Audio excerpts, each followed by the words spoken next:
Story 1.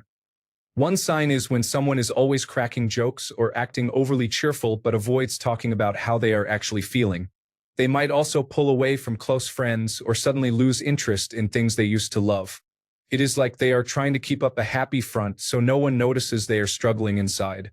Story 2. They go to work, come home, do nothing for the rest of the day, and go back to work the next day. They stay home on their days off to re-energize because they burn out easily and need time alone. Repeat this cycle for a decade or two. Story 3. Unable to feel joy for others' accomplishments in life. When someone talks about getting married, they bring up divorce or cheating. Story 4. Well, there are many signs, but drinking a lot and gaining weight are some of the most obvious physical indications that someone is unhappy. Story 5. Very irritable, takes things personally, spaces out a lot, not as talkative as I used to be, and quiet. Basically describing myself as I am miserable at the moment. Story 6. They sit in their car for an extended period before starting their journey or getting out. Story 7. They are always smiling and laughing when around others, but the second they are alone, the mask drops, the smile fades, and their eyes fill with emptiness. You can see it if you walk on them or surprise them with your presence. They do not have the time to put on the full mask, so for a few seconds, it is just an odd smile filled with panic. Story 8. When they are never actually unhappy or emotionally open around anyone. The people who smile through it and try to hide their own suffering to keep others happy are the ones who are the worst off on their own. Story 9. They go out of their way to help others. Not to say that everyone who helps others is miserable, but I have never been more motivated to be there for others in tough times than when I was going through my own difficulties. I guess I did it thinking that helping others would make me feel better about myself. Story 10. People who are always joking or overly happy might be hiding sadness. Avoiding feelings or acting distant can also be signs. Story 11. When they constantly put people down for no reason, it comes across as them having their own insecurities. Story 12. Gaining weight, sleeping frequently, always scrolling, zoning out often, abusing drugs and alcohol in private. Story 13. Disproportionately angry or quick to anger. Excessively talks negatively about people, focusing on their flaws or weaknesses. This is different from being brutally honest or venting about someone. Discouraging of people, especially when they are trying to change for the better or have a big goal. This differs from having realistic expectations about people, their goals, or behavior. If a person makes a positive change and surprises others, this individual remains unhappy, as if wanting that person to fail. Too judgmental about people, especially those who are flawed or struggling. Does not allow space for nuance, understanding, or the concept that others have different lived experiences. Quickly imagines themselves going through the same struggles or trauma and mastering it or making the most out of it.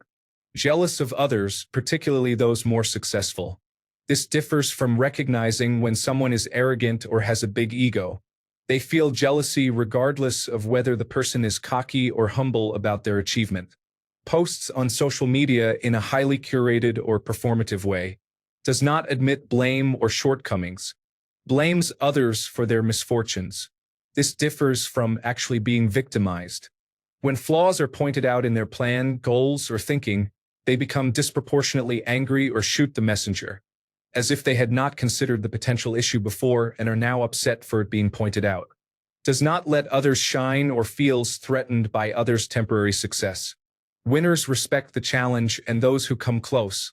Losers feel the need to sabotage anyone who approaches success. Story 14. If someone is secretly miserable, they will not show signs. That is the whole point of the secretly part. My best friend's father was the happiest man we knew. Guess what? He hung himself in his own garage. Story 15. Someone who dominates a conversation to make it all about themselves. When in a discussion, they cannot wait to insert themselves to share their story without listening to others. They do not ask questions about others and are only interested in talking about themselves.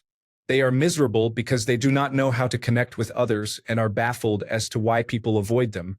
Story 16. constantly comparing themselves to others and bringing the focus back to themselves whenever something positive happens to someone else. Story 17. They lower their voice. I didn't realize I had been doing that for at least a year when I was in a job that was killing me. I knew I was isolating, but I also have anxiety, so I chalked the isolation up to that.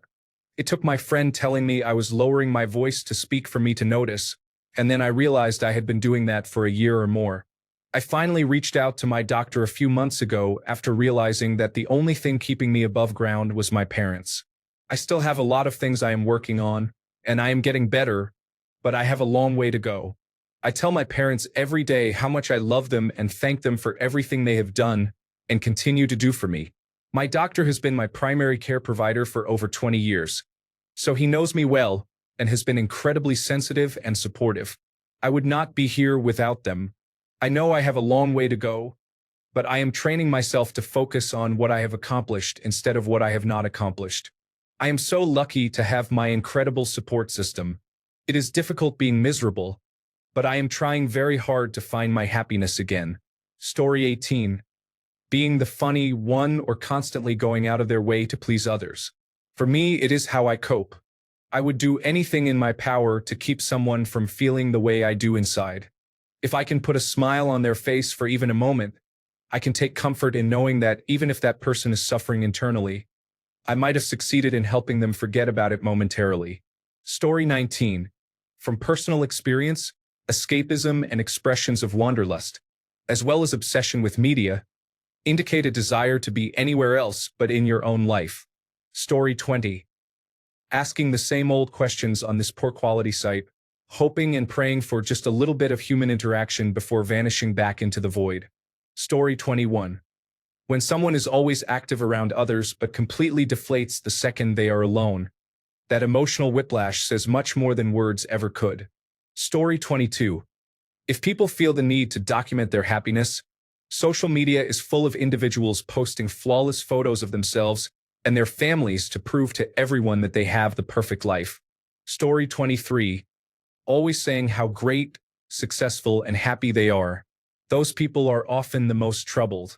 Story 24. Not quite as secret as some others, but still pessimism. Expecting things to be difficult, to turn out worse for you than they do for others, expecting yourself to perform worse, and so on. It might sometimes be expressed jokingly or in a stone-cold realist manner, but in the end, it is self-sabotage. Thinking things are not going to work out leads you to act as if they will not, until you eventually cause them to fail. This way, you gain the satisfaction of feeling in control at the cost of ruining your own happiness. Story 25. Bedridden, constantly complaining, obsessed with social media, incapable of taking responsibility, persistently angry, alienating friends and family, addicted. Story 26. When they are constantly criticizing your personality, your appearance, and your behavior, it is all due to projection of their own insecurities. I used to have a friend who was like this.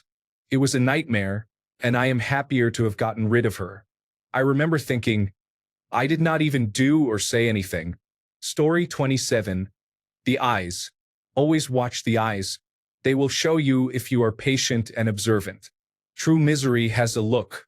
Story 28. Being overly cheerful and cracking jokes can be a big red flag. They suddenly start acting extra happy, much more than usual. This often happens when someone has decided to end their life. They mistakenly see an end to all their problems in sight and go through a period of elation, as if a huge weight has been lifted from their shoulders and they are finally about to be free. Usually, this is someone who has made up their mind and is serious about going through with it. Check on your extra cheerful, joke-cracking friends. You might save a life. Story 29. The friend or coworker who is always kind and friendly during casual conversations, but becomes oddly guarded and quickly changes the subject when it is their turn to share something about their own life. I can see in their eyes momentarily that they may be struggling with something privately. Story 30. They act as though physical qualities make somebody better than or less than others. These people are insecure in their talents and capabilities, so they resort to qualities they are inherently born with to put themselves above others. Racists or misogynists are a great example of this. Story 31. As someone who is miserable, I don't talk to anybody about how I really feel. If you ask me, I will just say, I am okay, with a smile. I drink a lot these days, almost every day. I don't socialize at all. I haven't cut my hair in a long time. I am very irritable. I space out a lot, and I take things personally. This is slowly going away because I just don't care. Story 32. How angry, insulting, and unsupportive they are whenever you show pride or accomplishments. They revert to childlike immaturity, trying to pick a fight with you. Story 33. Interprets everyone's feelings as discreet jabs or as others blaming them. Similarly, when confronted about something, their first response is to play the blame game, divert, or deny fault, instead of opening a conversation or addressing the conflict itself. Story 34. They put out a positive message every day, uplifting everyone around them. They prioritize others and often neglect themselves. When no one else is around, they do not maintain this facade and feel helpless and very low, sometimes feeling like giving up. To cope, they keep themselves as busy as possible with others.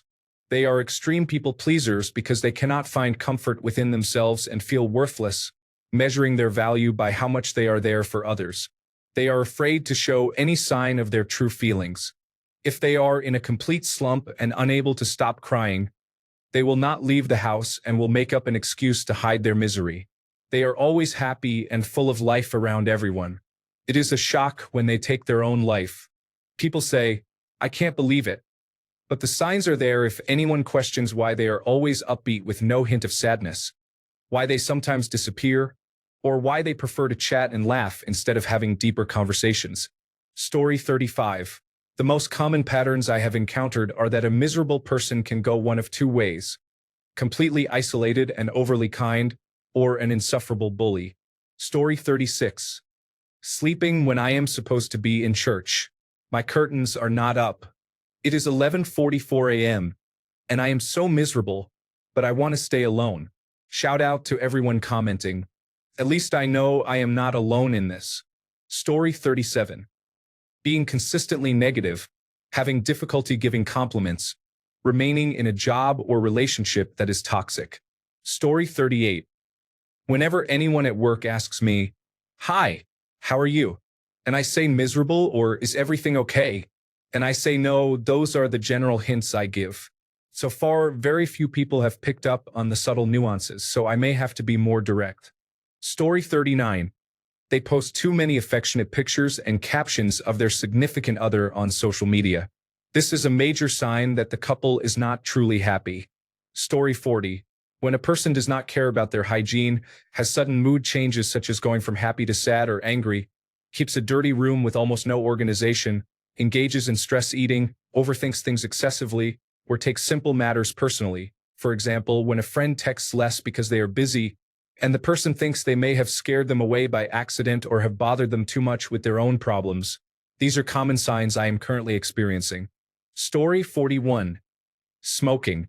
I know that when I was a smoker, I spent a lot of time hating myself. I would promise myself every night that I would stop. I would wake up the next morning and struggle to stick to my convictions. Just one with my coffee. I would get depressed because I felt stupid for doing it in the first place, so I would light up to distract myself and get the nicotine high. It was a vicious cycle that kept me trapped in depression, but around everybody, I felt like I was hiding it well. Cigarettes are legal, popular, and were, or maybe still are, what the cool kids use. Let me tell you, I was miserable. Story 42. Overcompensating by laughing and smiling an unusual amount. Also, answering questions aimed at them with a quick response like, "Everything's great, thanks," and then redirecting it to someone else with statements like, "But anyway, how are you?" In personal experience, I used to pretend I was tired very early in the evening or that I had a headache so that I could go to bed early and just lie there in the dark. I also used to pretend I was busy or ill to avoid doing things with other people, even simple activities like watching television with my family. Story 43. Talk less, smile less, the house is dark even when the person is at home, has less appetite and suddenly craves alcohol or smokes. Story 44. They try extremely hard to project a self-image that they are happy and successful, even to complete strangers, and they make a huge effort to keep up the facade. Story 45. Sometimes it is the ones who are always joking around or being the most upbeat that never open up about their own problems and always shift the focus to others. That constant need to keep things light can be a way to hide how heavy they are actually feeling inside. Story 46. One of my extended family members, a United States military veteran, lived with post-traumatic stress disorder and other mental health struggles that ultimately led to his suicide last year. I did not interact with him much when he was alive as we lived in different countries, but I noticed his social media posts clearly expressing emotional isolation. He also had a quick temper that he would unleash on people online and a put-up and shut-up approach to parenting, which to me indicated deep depression at the very least, mostly in retrospect. There is no such thing as just an asshole. People hurt people for a reason and act out for a reason. Story 47. When they make fun of you for doing normal things, usually those normal things are the ones they do not have. Story 48. When they are constantly chasing one thing after another, trying to prove themselves. Story 49. Honestly, there are clear signs, but it can often be very difficult to notice if you are not alert to the small details. This is especially true if the person is usually happy or is always expected to be, and is relied on by everyone. Story 50. Going out of their way to make sure no one around them is miserable. Some of the kindest, most caring people I have met have been the most depressed. It is always because they do not want others to feel the way they do. Story 51. They are filling their time excessively or withdrawing, especially if it fluctuates between both. Story 52. They complain about everyone in their life, friends, family, work colleagues, and partner because they are the problem. Story 53. You greet them with the generic, "How are you?" and they respond with some variation of "living the dream" or "another day in paradise." Nightmares are dreams too, everyone. Story 54. When people disagree with anything anyone says without even considering it, they are being pessimistic for the sake of it. Story 55. Poor listening skills include interrupting the other person while they are speaking to talk about oneself. Story 56. Making situations in other people's lives seem like massive inconveniences or miserable things when they are not is unkind. If you are looking for the bad in everything, it is probably because you are feeling bad about everything yourself. Story 57. Sudden burst of energy or just sudden change at all. I had this friend who was happy, but my circle and I knew that they had problems they were juggling. She was happy the entire day, and the day after, their energy kept changing until we slowly couldn't reach her. We learned that their partner broke up with them during their lowest time, and they couldn't tell us because we were at the peak of our lives, and they didn't want to bring us down. Hugs to all people out there. Story 58. Someone you remember as mild-mannered and kind in the past is now always in a bad mood or only needs the smallest trigger to become agitated. Story 59. They try to start a bunch of new hobbies all at once. Having hobbies is good, but starting 3 or 4 in weeks seems like you are searching for something in an unhealthy way. Story 60. They become pessimistic and are only able to see the negative side of everything. They stop expecting good things to happen and feel indifferent if something good occurs. However, some hide this through humor and sarcasm. They become funny even if they never were before. My theory is that they unconsciously try to make others laugh so they can laugh as well. Story 61. I believe that when everything goes wrong, she stops complaining not to attract good energy, but because she no longer has the strength and knows that things will not change. Story 62. A miserable person blames their misery on others and themselves as the basis for their misery. The ones who attack most aggressively are the ones who are what they are attacking. Story 63. Every person who advocated for returning to the office after COVID-19 because they needed socialization. Story 64. People who avoid talking about a bad feeling no matter the cost. I have a friend who will not talk about his feelings but loves criticizing random groups of people or food. This behavior can be a sign of hatefulness, but they must also be very miserable living like this. Story 65. When you see all the comments people leave on random Instagram videos, they are often rude or mean. Story 66.